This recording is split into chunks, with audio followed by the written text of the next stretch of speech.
Welcome to the Freak Show, fellow freaks. I'm Matthew Brockmeyer. And I'm Christa Carmen. And this is... Murder Coaster.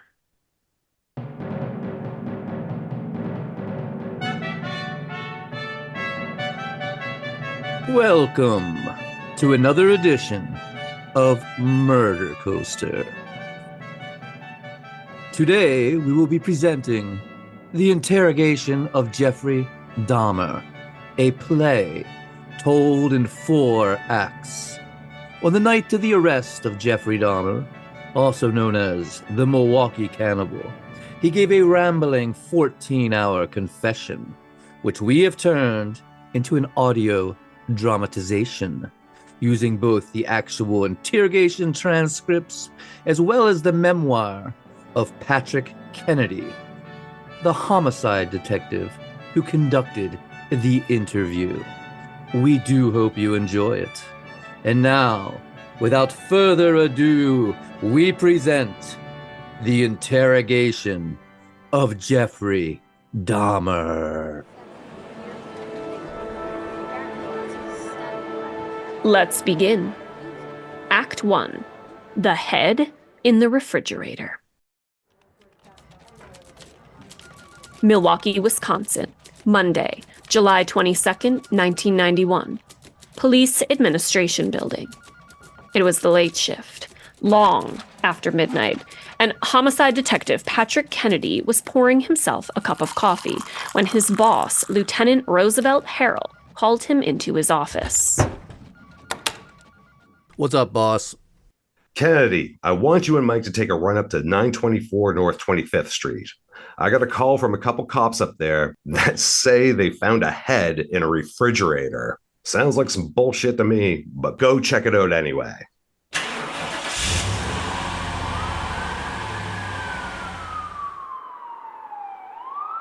The Oxford Apartments, a 3-story, 36-unit white brick building just west of downtown.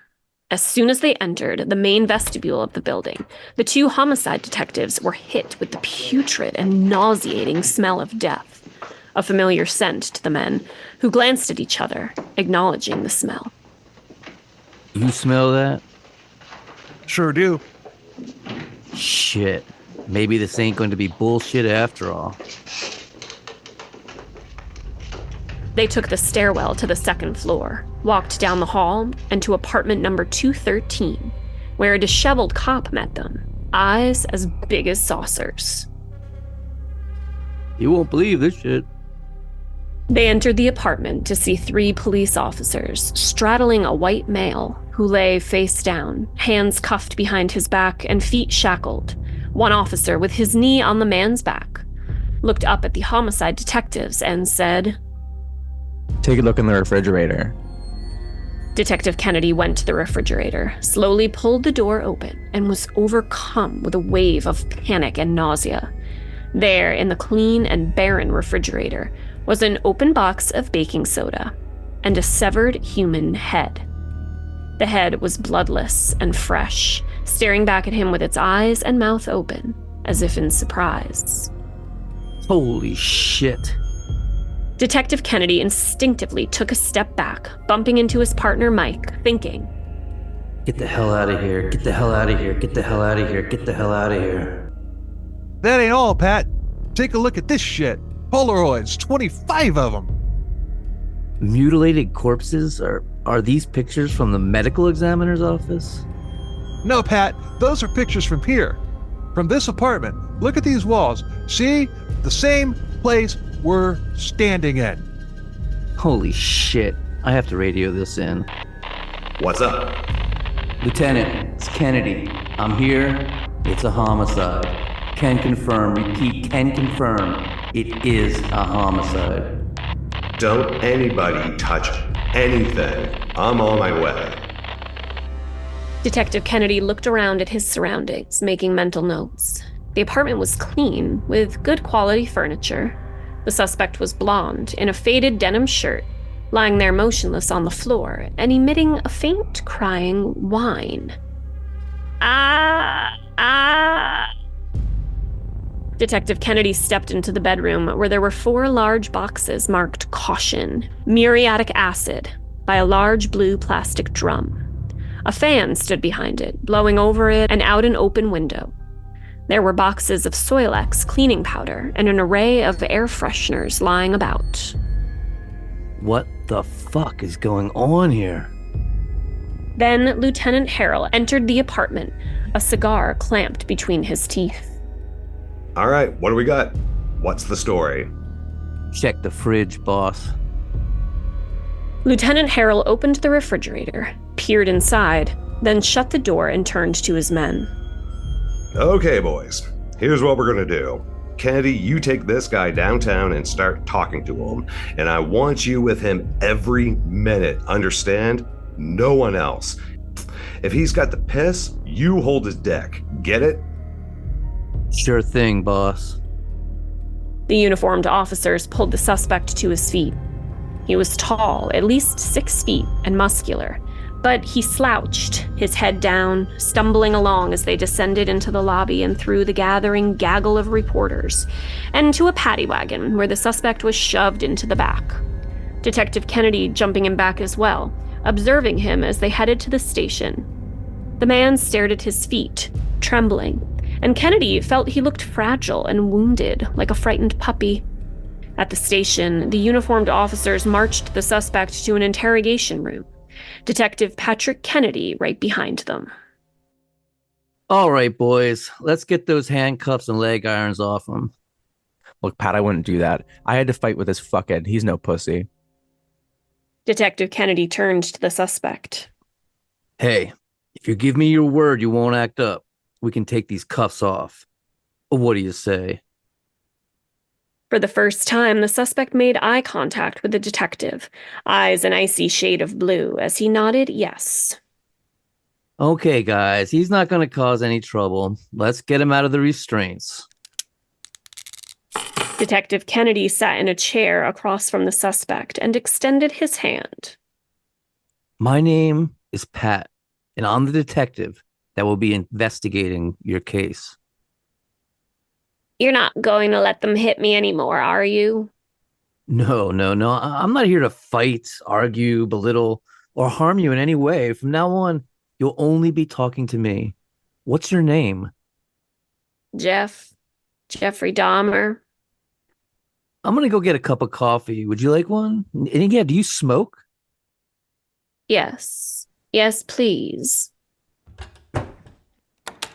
Detective Kennedy retrieved 2 cups of coffee and a pack of Marlboros, setting them down before the suspect, who eyed them silently. Please, help yourself.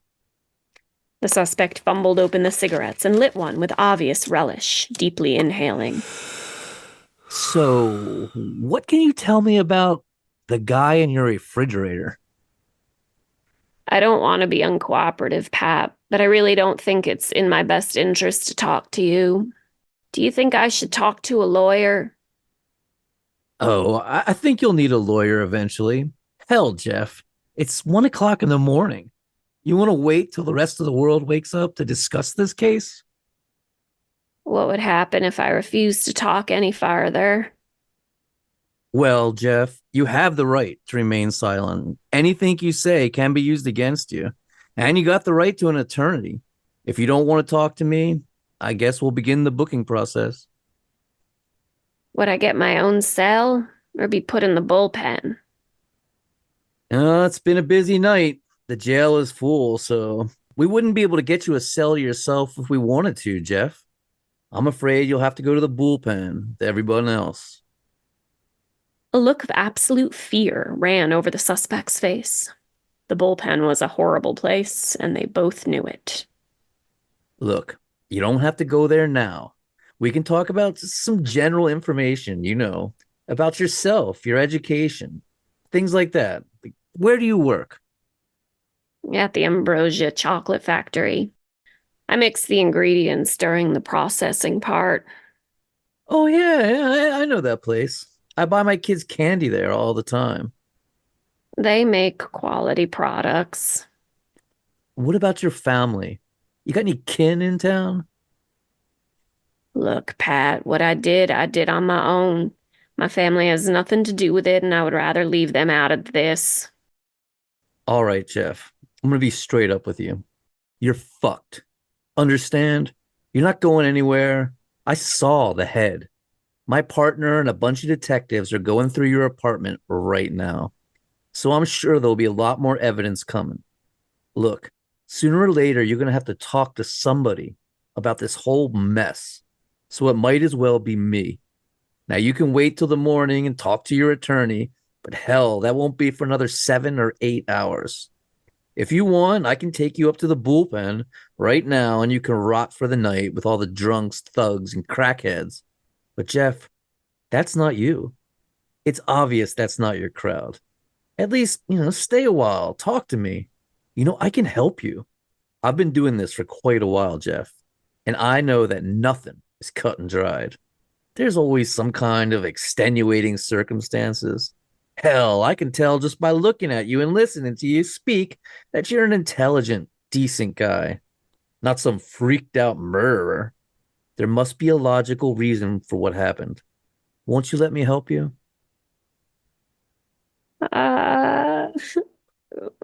What am I going to do? It wasn't supposed to end like this. No, I can't do this, Pat. Please, take your gun out and kill me. I want to die. Don't you understand? I had it all planned out. I'm not supposed to be here. I should have done it a long time ago and saved myself all of this. It's over anyways. Please, Pat, take your gun out and shoot me. Just end it. Look, Jeff, just calm down. This ain't the end of the world. Take it easy. What do you mean you should have done it a long time ago? Do you know what hydrochloric acid would do to you if you put it into your veins? That's right. Just inject some hydrochloric acid or formaldehyde into your veins by using a hypodermic needle. The acid would travel right to your heart, and boom, it will be all over. No pain, no problem. I should have done it. I wouldn't be here now, but I just couldn't. Pat, don't you see? I just couldn't. I wanted to so many times. Take it easy, Jeff. Settle down. It's going to be okay. I'm not going to leave you. We can talk this thing through. Just relax.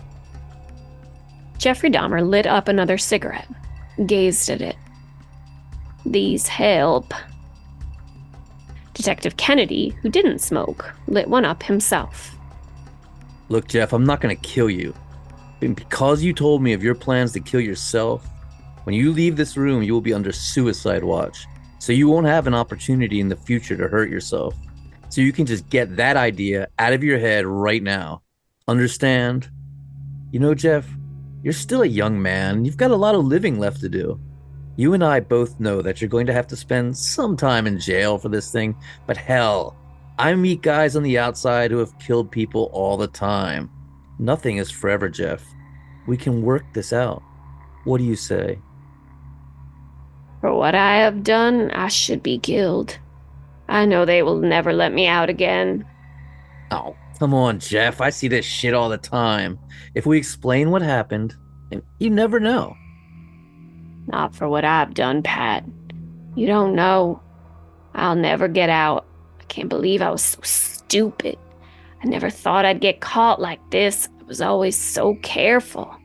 I guess I just got drunk. What do you mean you got drunk? I always get drunk. If not for that, I would still be out there. I got drunk and just couldn't stick to my regular plan. Do you think you have a drinking problem, Jeff? Yes. I battle the demon of alcoholism myself. I haven't drank in 6 years, but every day I have to work to keep it in check. Cops and booze go together. It's a disease, and I've investigated a lot of homicides where alcohol was the contributing factor. So you see, Jeff, you're not a monster. You're just another guy who fell victim to the bottle. Don't you see? Without booze, who knows? You might not be sitting here right now. What am I going to do? Oh, I can't take this. Kennedy, Lieutenant Vahl here. Can I talk to you for a minute? Sure thing. Be right back, Jeff. Okay. Well, we paused the search. We found boxes marked caution, muriatic acid, and we're wondering if there's anything explosive in there, if we're in danger. Plus, there's a legality at the search. We don't want to blow this thing. Do you think we can get this guy Dahmer's consent? I'll see what I can do. Look, Jeff, my partner is going through your apartment right now, but he is concerned for his safety and the safety of the rest of the building. Is there anything in your apartment that can blow up? Did you search my room? No, not yet, but it's important for it to seem like you're cooperating with me. Is there any danger? We should get to it now before the police or anyone else gets hurt. Come on, Jeff. Work with me here. Let's not make this any worse than it has to be. Go ahead and search. You're going to find out everything anyway. Don't worry, nothing will explode. It's just some chemicals. It won't hurt anybody as long as it stays in the boxes. All right. We just signed this consent to search for him. Thanks, Jeff. Pat, when you find out what I've done, you'll hate me. Everyone will. Jeff, as a detective, I've seen many horrible things, but it's not my job to hate, love, or judge anyone. I'm simply a gatherer of facts, a seeker of truth. You haven't seen the things I've done. I believe only God has the right to judge. No matter what you've done, it can't change my belief in that. I want to believe in a loving, caring, forgiving God, but it's too late for me. Pat, how will I ever be able to live with myself or face my family again after everyone finds out what I've done? First, you must admit to God, then to yourself, and finally, another human, the exact nature of your wrongdoings. You must say and be truly sorry for your actions and ask forgiveness. Jeff, I know that I'm here to get information from you, but I can be the other human being in that equation. Don't you see? You can start right now. What do you say? You know, Pat, this is nothing like I thought it would be. I guess I just never imagined that my interrogation would be like this. You're going to find out everything now anyways. I can't stop the news media, so I might as well tell you everything. But if I'm going to tell you, I should start at the beginning. Pat, when I tell you what I've done, he'll be famous. Yeah, we'll see about that.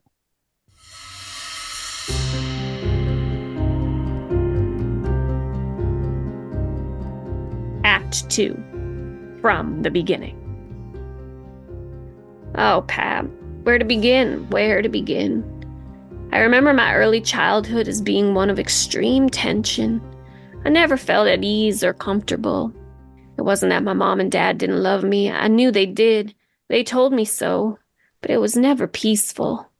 My parents were not big drinkers, but they kept a fully stocked bar at home. I was lonely and started to drink. It made me feel better. When I was a senior in high school, my mother and father had just gone through a really nasty divorce. My mother moved out, my father wasn't around. I've always known I was gay, but my parents were Lutherans and homosexuality was frowned on, so I kept it a secret. It was summer and I was lonely. It seemed as if everybody was leaving me. I hated it. It made me angry. I started to have fantasies of killing someone. I don't know where they came from. They were always intertwined, sex and killing. I don't know why, but my fantasies always included cutting into the dead bodies of my lovers, pulling out their viscera. The thought of that warm inner cavity excited me tremendously, and I masturbated thinking about it.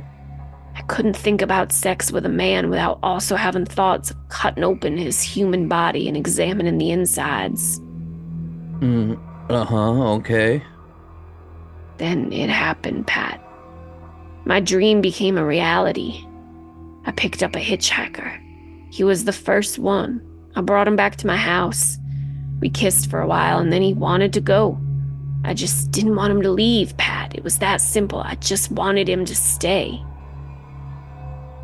We got into a fight, and I hit him in the head with a weight bar. It's strange, I didn't panic.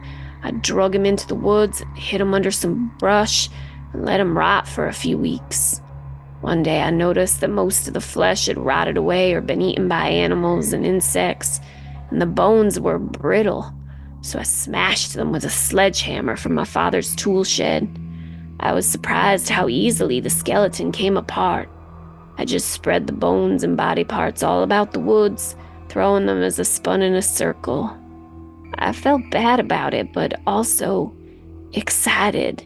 And there was an inner power knowing I'd done something no one else knew about.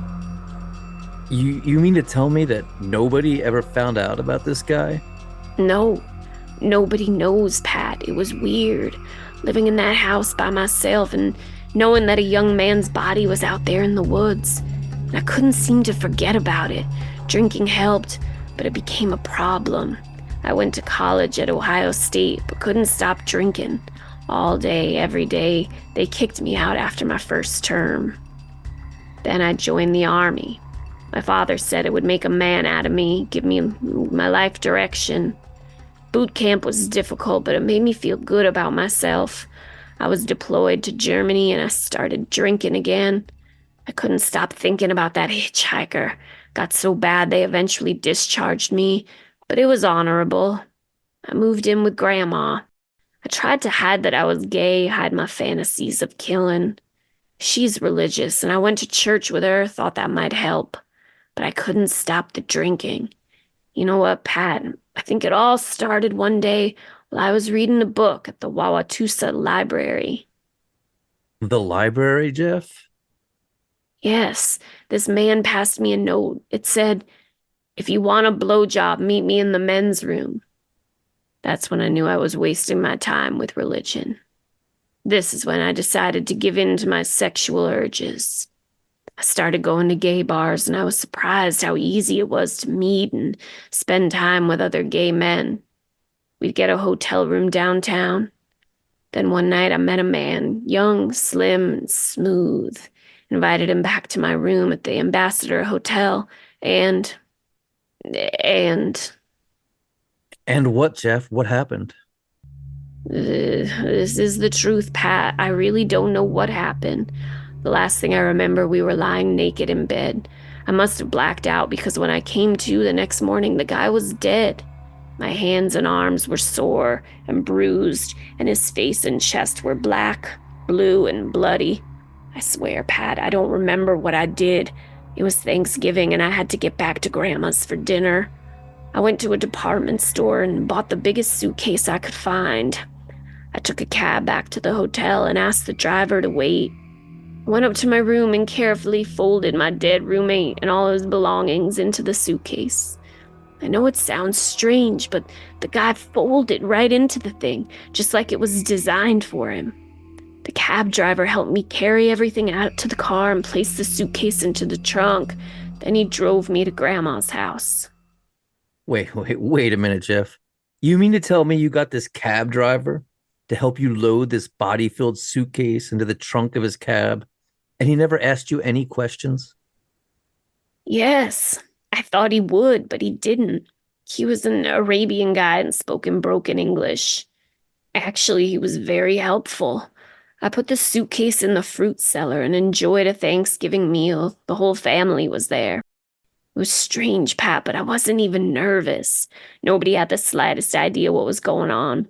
The next day, my family left and Grandma went out, and I placed the corpse over the drainage grate on the basement floor and used one of Grandma's butcher knives to cut the flesh and muscle from the body, then put it all into double-wrapped garbage bags and smashed the skeleton into pieces with a sledgehammer. Bagged it all and placed it in the dumpster behind the garage. I felt powerful, Pat. Godlike. Nobody knew. It was my own little world where I had complete control. I'd gotten away with it twice, and I began to fantasize about doing it again. I wanted a body. I got a prescription to Halcyon, a knockout drug, and began using it on my pickups, having sex with them while they were unconscious, but letting them live. That helped. Why would you want an unconscious lover? Well, Pat, most men that I've been with want to have anal sex with me. I enjoy all the touching and kissing. I love giving and getting oral sex, but anal sex is uncomfortable and hurts. I know it sounds selfish, but I thought I could spend hours pleasuring myself and not have to reciprocate. Then, about 2 months after Thanksgiving, I met a guy at Club 219. Maybe Hispanic, young, long, lean. I took him back to my grandmother's, gave him about 5 crushed halcyon tablets. Within 15 minutes, he was out cold. I was surprised that even in his drug-induced state, he was able to obtain an erection. I grew afraid he would go to the police, so I strangled him with my bare hands and hid the body in the fruit cellar. The next day was Sunday, and when Grandma went to church, I disposed of the body the same way I had done before. Pat, I almost couldn't believe what I had done, yet just thinking about it gave me great pleasure. No one even noticed they were missing. I watched the news, read the paper, nothing. Oh, okay. What do you say we take a quick break? You want more coffee, more smokes? Damn, you nearly went through that whole pack. That would be great, Pat. Thank you.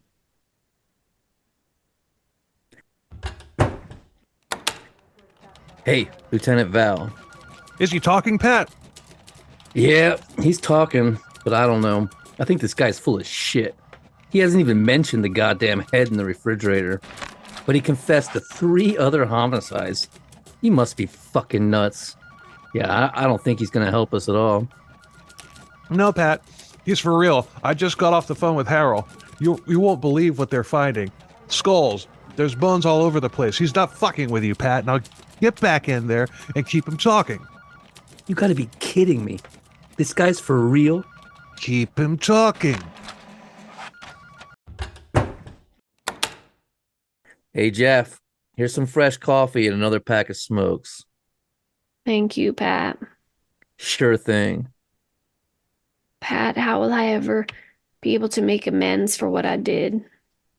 Well, Jeff, if we could identify these victims, at least their families would know what happened to them. I'm sure you've heard about the anguish of the families whose sons went missing in action in Vietnam. I think you have something, Pat. It's the least I can do. Maybe the only thing I can do. All right, well, I'm glad we're on the same page here. You know, Pat, I was just mixed up about the whole thing. I loved having these guys with me and making love to them. Their warm bodies were under my complete control, but after killing them, I felt empty, and the task of disposing the bodies was no easy job. When it was done, I felt empty and alone.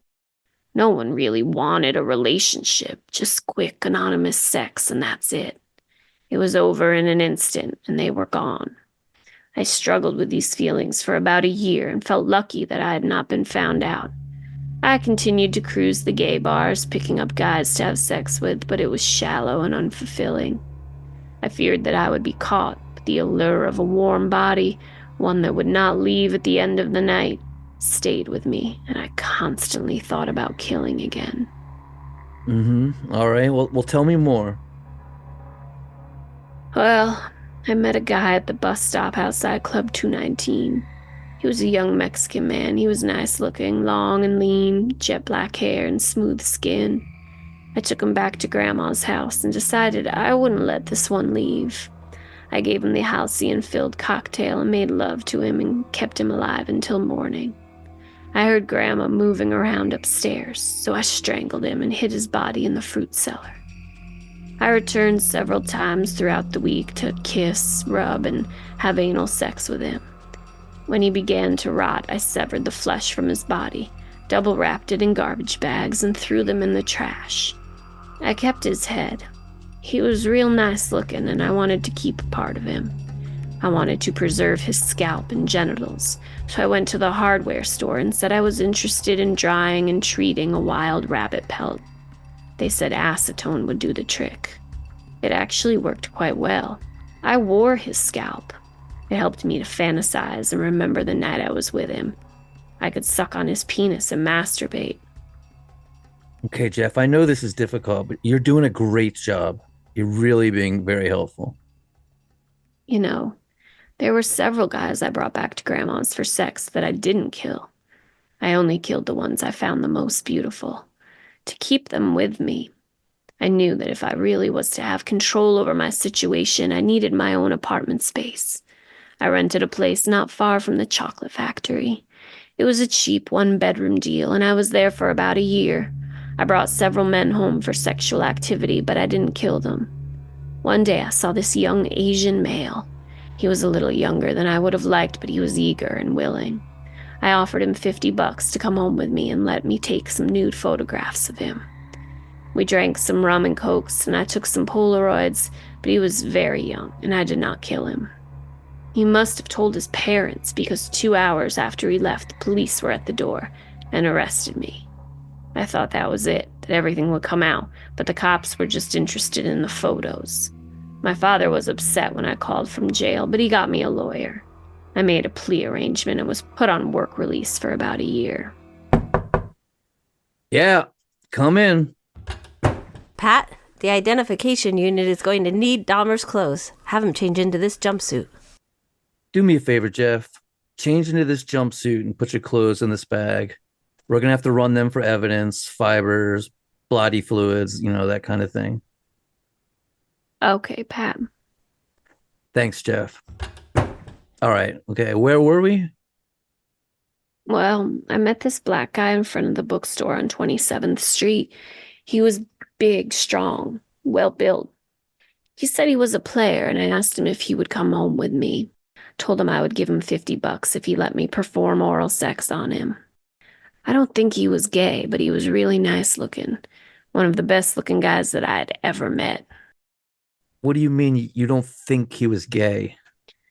Well, when we got back to my apartment, he took off his clothes and I began to go down on him, but he made it clear that he wasn't gay and said that if I didn't pay him the money, he would kick my ass and take everything I had.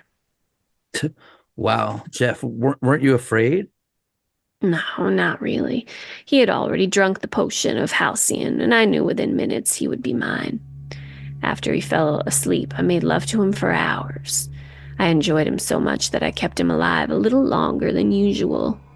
In the morning, I could tell by his breathing that he was coming out, so I began to strangle him, but the drug had worn off, and as I choked him, he began to struggle. I panicked, realizing that I was not strong enough to overcome him, so I grabbed a knife. I stabbed him in the carotid artery. I'm not sure you know, Pat, that's the main artery that allows blood to flow to your brain. Yeah, I'm aware of that, Jeff, yes. After that, I took several nude photos of him in various positions and then cut up his body. I purchased a specialty knife at the cutlery shop in the mall just for this purpose. It was a 6-inch serrated blade with a black plastic contoured handle. I kept it razor sharp. I put the body in the bathtub and cut him open. I pulled the viscera from his body with my hands. The look and feel of it gave me unbelievable pleasure, and I masturbated and made love to him by placing my penis in his gut, like having intercourse, and severed the flesh from the corpse, the blood flowing down the drain. I cut the flesh into small pieces and flushed them down the toilet. The skeletal remains were the most difficult to dispose of. I bought a large garbage container. I cut the cartilage and tendons at the joint and pulled the bones apart, placing them in the container. Then I covered them with several gallons of muriatic acid. That's what's in those boxes you asked about. After a few days, the remains became a mush that I could flush down the toilet. I knew then that I was in it till the end, and this one was so sexually satisfying that I began to feel remorse that it was over so soon. It seemed a shame to get rid of the whole body, so I decided to keep the head. Yeah, Jeff, what the fuck's up with all the skulls? Well, I wanted to keep those guys with me, but after a while they gave off an awful smell. As a matter of fact, the smell was a problem that I constantly had to deal with. So I bought a 10-gallon soup kettle at the mall and began boiling the heads in a solution of hot water and Soilex. After about an hour, the hair and flesh just boiled right off, leaving a slurry in the kettle that could be flushed down the toilet. After that, I used a large serving spoon to dig out the brain matter, which became mushy during boiling. You know, Pat, if you sever the head correctly at the base of the neck, you can easily fit a serving spoon in the inner cavity, like cleaning out a cantaloupe. I'd then finish a skull off in the oven on low heat for about 20 minutes, getting it bone dry. I kept the finished ones in my closet. Did you consider them trophies, like a big game hunter? No, I didn't consider them trophies, but I did want to keep their heads. To me, the skull represents the true essence of the man. I felt that by keeping the heads, their death would not be a total loss. They would always remain with me. Uh-huh. About a month later, I was having cocktails at a place called La Cage, a gay dance club. I met a tall black man and convinced him to come home with me. We drank into the early hours, and I just lay with him for a while, listening to his heart, feeling his chest rise and fall. Then I had oral and anal sex with him and decided to kill him. I remember I didn't keep any part of that guy. He wasn't that good looking, and I had time constraints. What do you mean time constraints? Well, I liked to pick up a guy on Friday night. That way I could keep the body around and have sex with it until Sunday evening, when I'd cut up the body. The trash men came early Monday and took everything. I suppose all the cleaners I saw were used to clean up the blood? No. I cut the body open in the bathtub and let gravity draw the blood down the drain. The cleaning agents were for the smell, which was a constant problem. The smell was awful.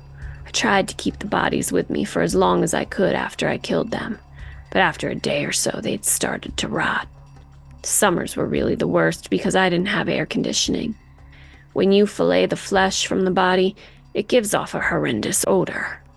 Several times the neighbors complained, so I constantly had air fresheners and cleaning products. I even kept a fan going, using it as an exhaust for the fumes. Pat, remember the one I had to kill with the knife? Well, I decided to keep all of him. I filleted his flesh, muscles, and tendons, and then boiled his whole skeleton. But how did you fit that big guy into a 10-gallon kettle? Pat, it's not hard if you know what you're doing. If you cut the joints properly, slicing the cartilage and tendons, the bones come right apart. After boiling and drying all the parts, I could place the entire body back together. Sometimes after putting him back together, I relived mentally what happened with him. I fantasized the whole scenario and got really turned on and masturbated as I fondled his bones. Okay, well, tell me about the next one. Pat, this next guy I almost got caught with. Really? Yeah, I met this really nice-looking Asian guy one afternoon while I was at the mall downtown. I like going to the mall. There are always so many different types of people, all races and ethnic backgrounds. I was getting my knife sharpened at the cutlery shop, and I met this Asian male. He was alone and really nice-looking, and so I struck up a conversation with him. Well, I offered him $50 to come home with me and let me take some photos. He was eager and cooperative. I gave him the rum and coke halcyon-laced solution, and he drank it down and passed out. Then I made love to him for the rest of the afternoon. I was out of beer and walked around the corner for another six-pack, but after I got to the tavern, I started drinking, and before I knew it, it was closing time. I grabbed my six-pack and began walking home. As I neared my apartment, I noted a lot of commotion. People milled about, police officers, and a fire engine. I decided to see what was going on, so I came closer. I was surprised to see they were all standing around the Asian guy from my apartment. He was standing there naked, speaking in some kind of Asian dialect. At first I panicked and kept walking, but I could see that he was so messed up on the halcyon and booze that he didn't know who or where he was. I don't really know why, Pat, but I strode into the middle of everyone and announced he was my lover. I said that we lived together at Oxford and had been drinking heavily all day, and added that this was not the first time he left the apartment naked while intoxicated. I asked them to give him a break and let me take him back home. The firemen seemed to buy the story and drove off, but police began to ask more questions and insisted that I take them to my apartment to discuss the matter further. I was nervous, but felt confident. I led them to my apartment, and once inside, I showed them the photos I had taken and his clothes neatly folded on the arm of my couch. They seemed perturbed and talked about writing us some tickets for disorderly conduct or something. One of them said they should take us both in for all the trouble. As they were discussing what to do, another call came over the radio. It must have been important because they decided to give us a warning and advised me to keep my drunken partner inside. After they left, I strangled him and disposed of his body. Come on, Jeff. Are you telling me that police officers brought him back to your apartment that night and left him there? Yes, Pat, that's what happened. Why, is there a problem? No, not really. But this is important, Jeff. Can you remember when or what time of year it was? Well, let me think. I've been trying to tell you things in the order they occurred. I believe this happened around May or June of this year. Okay, I need a break. You need anything? More coffee would be great. Thank you, Pat.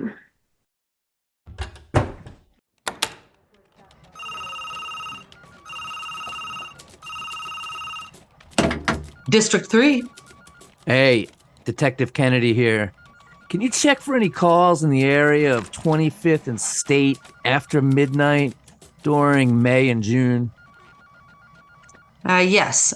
Monday, May 27th, squad sent to investigate a man down. Asian male.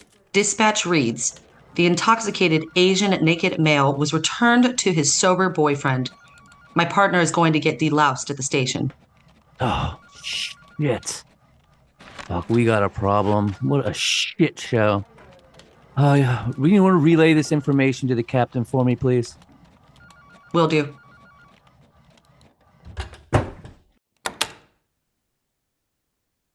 Everything okay, Pat? Yeah, here's your smokes. Thank you.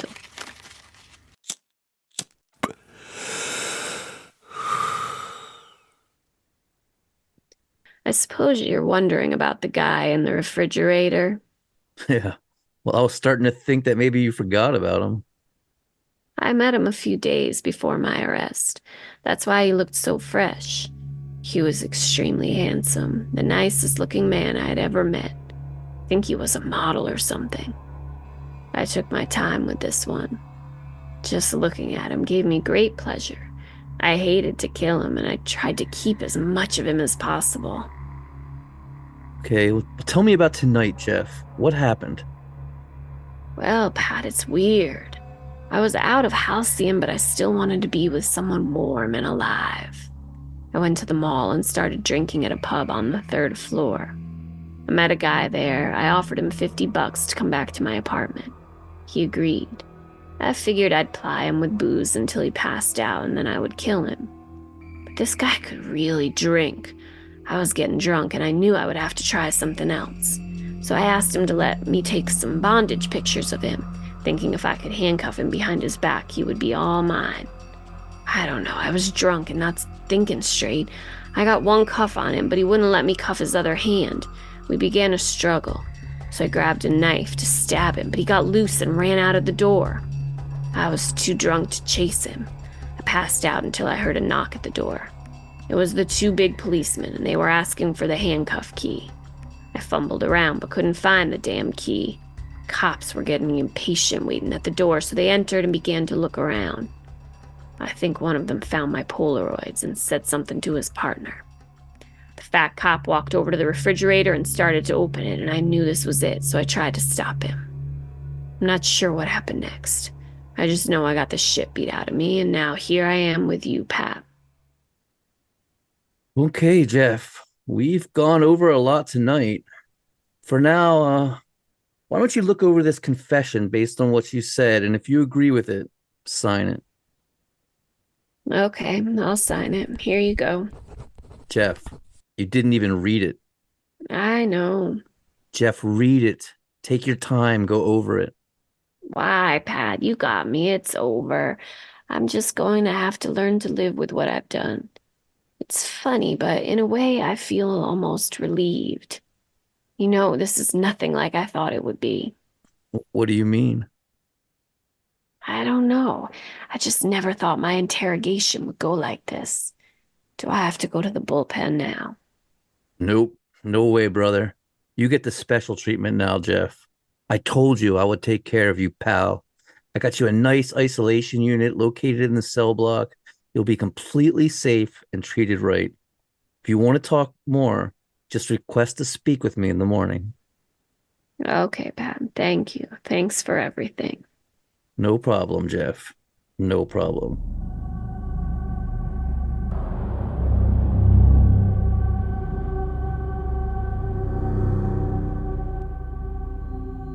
Act 3.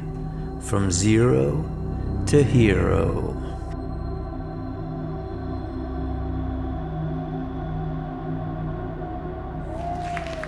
All right, hell yeah. Good job, man. Woo-hoo, good job.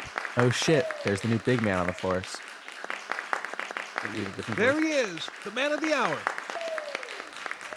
Thanks, guys. Thanks. Well, kid, you just went from a zero to a hero in just one night. Yesterday you was a nobody, today you top dog. All right, you assholes, get back to work. That was a nice bit of work, Kennedy. Come on, let's get back to my office where we can have a bit of privacy. Well, how many homicides do we have? 17. 17, eh? Pat, they recovered all kinds of body parts and unexplainable evidence from this freak's apartment. They took everything. There's nothing left but the floor and the walls. Do you think he'll help us identify the bodies? He seems to want to cooperate. We even talked about making amends to the dead victims' families by identifying everyone. How in the fuck did that conversation come up? Well, Cap, we talked about everything under the sun. I tried to tie it in with MIAs in Vietnam. He seemed to bite on that idea and wants to help us. Well, good. We got a big job ahead of us. Now, look, the press is all over this story.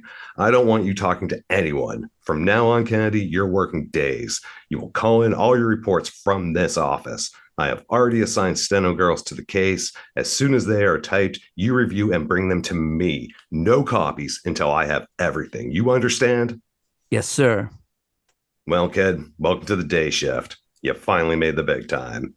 Your friend has been asking for you since 5 o'clock this morning. I sent Murphy up to talk to him, but he says he wants to talk to you only. Now go on, we got a lot of work to do. Hey, Jeff, how's it going? Want to smoke? Got you some menthols this time, just like you asked for. Thanks, Pat. Tomorrow you will go for your preliminary hearing. Will it be open to the public?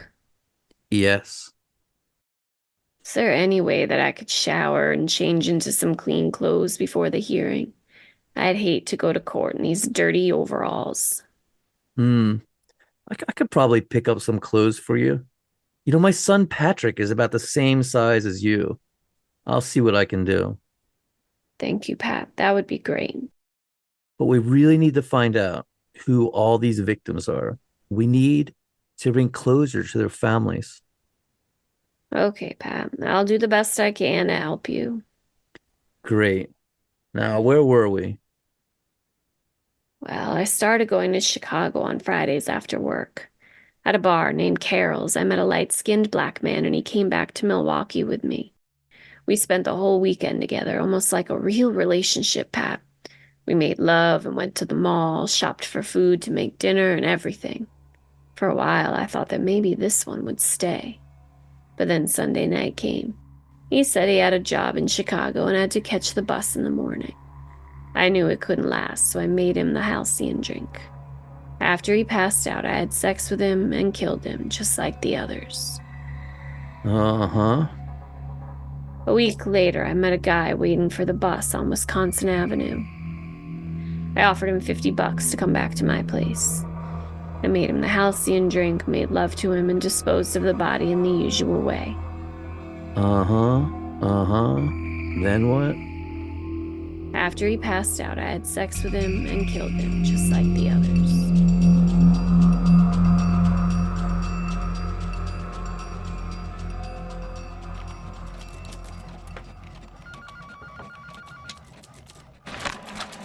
Hey, Pat, see the new People magazine? Your guy Dahmer's on the cover, and I think he's wearing your kid's clothes.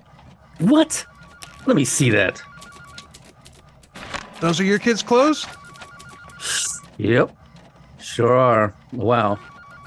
Think he'll give them back? I don't think I want them, honestly. Come talk to me in my office. Okay, look, he's got 10 heads in all. 1 in the refrigerator, 4 skulls in a small floor freezer, 5 skulls in his closet, 3 of them painted. That blue drum had 4 completely dismembered bodies covered in muriatic acid. There were 2 sets of hands, a human scalp, and 2 preserved penises found in plastic pails. A 4-drawer metal filing cabinet contains an entire skeleton. But look, we also found a lot of fillets of flesh, each cut paper thin and individually wrapped and neatly stacked in the freezer. Biceps, thighs, livers, hearts, and the medical examiner found what appeared to be markings of a meat tenderizer. We need you to ask him if he was eating these people. Eating them? He didn't say anything like that. Yeah, Pat, eating them. Also, the medical examiner said 4 of the skulls had small holes drilled in them. See if you can find out what's up with that as well. Find out what you can. Okay, I'll see what I can do. Hey, Pat, are you okay? You look kind of funny. You know, Jeff, we've been talking a few days now, and I thought we were getting along okay. Didn't you? Yeah, Pat, you've been great to me. Sometimes I don't even feel like I'm being interrogated. Good, Jeff, because we want you to feel that you can tell us everything and not hold anything back. Pat, I haven't lied to you about anything. I'm not saying you lied, Jeff. I just don't think you have told us everything. Jeff, what I have here is a report from the medical examiner regarding the contents found in your freezer. The biceps and thighs have very distinctive markings which correlate with the wooden meat tenderizing utensil found in your kitchen. Come on, Jeff. Tell me the truth. You've been eating these guys, haven't you? Yes. Jeff, what did you say? Yes, I have. Well, I mean, not all of them, just a few. Why didn't you tell us this before? Oh no, everything was going so smooth. It seemed like you really liked me. I didn't know what you would think of me if I told you that. And the press, they're going to make me out to be some kind of monster when they find out. Oh, fuck those guys, Jeff. They try to make everyone look bad. Look how they talk about the cops. Fuck them. All right, well, when did this begin? Well, the first time I tried it was the guy I met at Club 219. As I disposed of his body, I became so turned on by how long, lean, and muscular he was, so I decided to keep the whole skeleton. That's the guy you found in the cabinet. I thought to myself, I want more. I wanted to keep this one, but I wanted him in me. I wanted him to become part of me. That's when the idea of eating part of his body occurred to me. I ate the heart first. It tasted spongy. Tried the thigh, but it was so tough I could hardly chew it. So I bought some meat tenderizer to use on the biceps. Meat tenderizer? How did you prepare it? I put a little cooking oil in a skillet and lightly fried the body parts until medium rare. Sometimes I added onion and mushrooms for flavor. What did it taste like? Tasted like a fine cut of meat, like a filet mignon. Jeez, Jeff, why didn't you tell me this before? I don't know, I was afraid you would be disgusted with me and call the whole thing off. Okay, well, Jeff, 4 of the skulls have small holes in the top of them. I know that you stated this was done to help the boiling process and enable the cleaning solution to enter the brain area. But if that's so, Then why didn't you do that to all of them? Well, I didn't want you to think I was torturing anyone, because I wasn't. Remember, I told you that I was always disappointed after I killed them? Well, this was because, as I said, I wanted to keep them with me. I really wanted a warm, living body to lie with and make love to. I was trying to come up with a way to keep them alive, but render them helpless and completely under my control. I thought if I could find a way to do this, I wouldn't have to kill anymore. So I began experimenting by drilling small holes in the tops of their heads and injecting them with a syringe filled with various solutions while they were alive, but unconscious from the Halcyon. I tried boiling water mixed with Soilex. Then I tried formaldehyde and even muriatic acid. And what happened? Eventually, they all died. But the guy from Chicago, he was incoherent and could be guided through the apartment and was still able to have an erection through oral and manual stimulation. I handcuffed him to the bed and went to work, but when I got home, he was dead. I was so disappointed. I really hoped there would be a way to keep them warm and alive, but compliant. It just didn't work out. Jeff, how did you go about choosing your victim? Was it random chance? Race, religion, ethnic background, education, none of that mattered to me.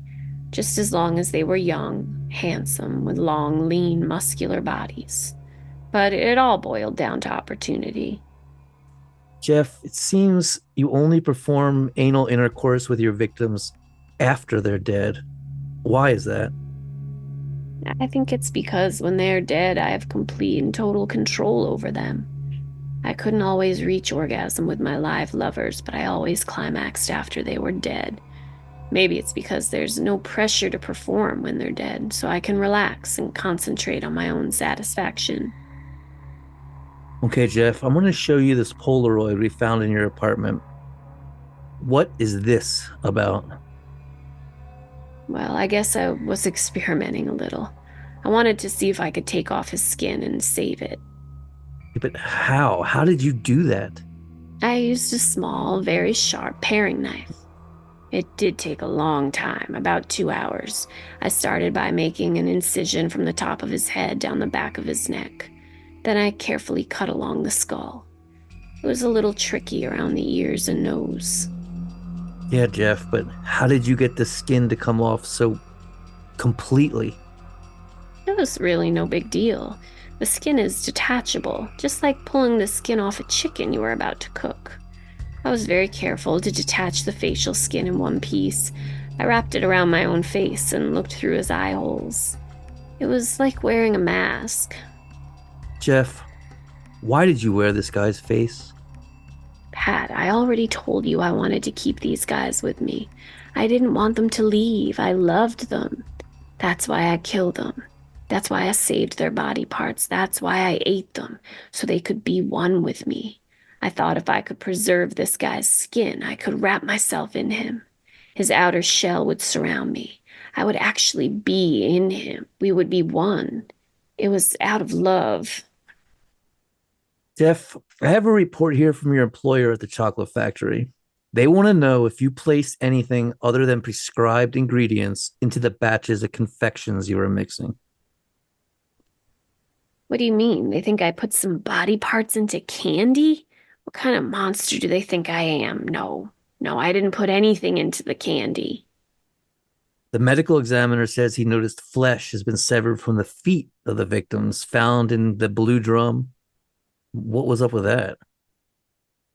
Well, Pat, the flesh on the bottom of the feet is extremely tough. I found that by cutting off the sole and heel, it was easier for the muriatic acid to work on the bones of the foot. You know, the newspapers accuse you of overkill, of mutilation. They say you hated these men for being gay, and that you hated yourself for being gay. And that is why you did this. But Pat, that's not me. I told you I loved these guys. I'm not ashamed for being gay. I don't hate gays. I didn't mutilate their bodies. I was careful and precise when I cut into them because I wanted to keep parts of them with me. Mutilation had nothing to do with it. I simply needed a way to dispose of the remains when I was finished. And black leaders are saying you hated African Americans. That is preposterous. I don't hate black people. But 17 of your victims were black. That may be, but I didn't target blacks. I told you I picked the ones I found most attractive. I wanted young, long, lean, and smooth-skinned, muscular men. Color did not enter into it. And one last thing. The Milwaukee Journal has an article about a street preacher who said he ministered to the gay population, and he claims he knew you, Jeffrey. Is this true? Did this guy know you? Wow, I can't believe it. Yeah, I met this guy once on Thanksgiving. He brought me back to his place and we drank Jim Beam until I passed out. When I came to, I was hogtied, my hands tied behind my back, face down, with my legs spread apart, my feet bound by rope that connected to hooks on the ceiling. The preacher was ramming a long white candle up my butt. It was painful and I screamed and struggled, so he untied me, tried to calm me down, offered to make me breakfast. But I left. 2 days later, I excreted a 6-inch portion of the candle. Pat, this is the price you pay for engaging in a high-risk lifestyle. There are some really weird people out there. Oh, well, there certainly are. Well, Jeff, unless there is something else of importance you want to discuss, I think we're just about finished. What? We've identified all the victims. You've been a great help. But I've got other cases. I have to move on. Does this mean I won't see you anymore? Oh, sure, Jeff. In a few months, the trial will begin, and I'll see you then. Well, what's going to happen to me? You'll still need to work with your lawyers and prepare. I'm sure they'll take good care of you, Jeff. I know, Pat, but I was getting used to our little talks, and I enjoy being with you. I'll see you later, Jeff.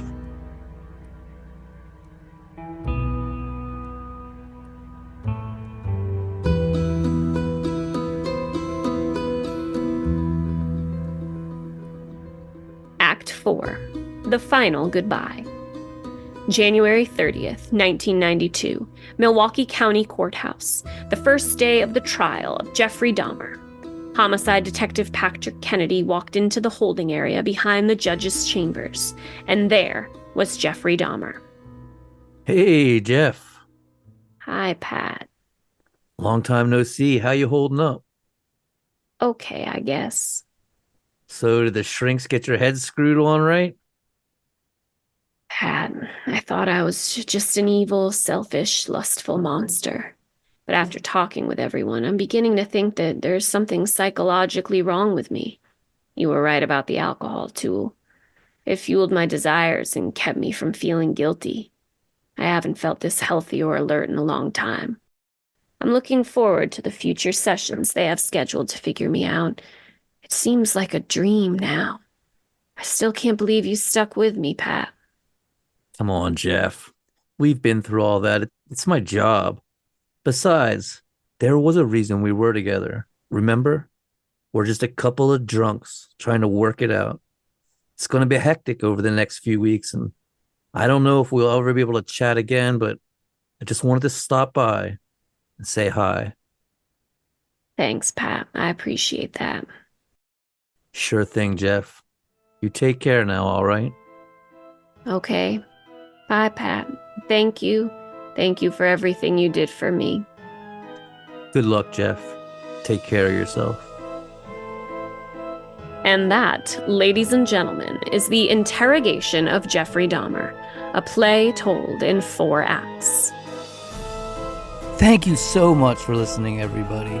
We really hope you enjoyed it. And a huge, huge thank you to Bill from the Crimes, Killers, Cults, and Beer podcast, and to Mark from the Mental Illness Theater podcast, and to Cassandra, aka Malformed, Malcontent. Thanks so much for helping, guys. We will see you all next week with more tales of murder and mayhem right here on Murder Coaster.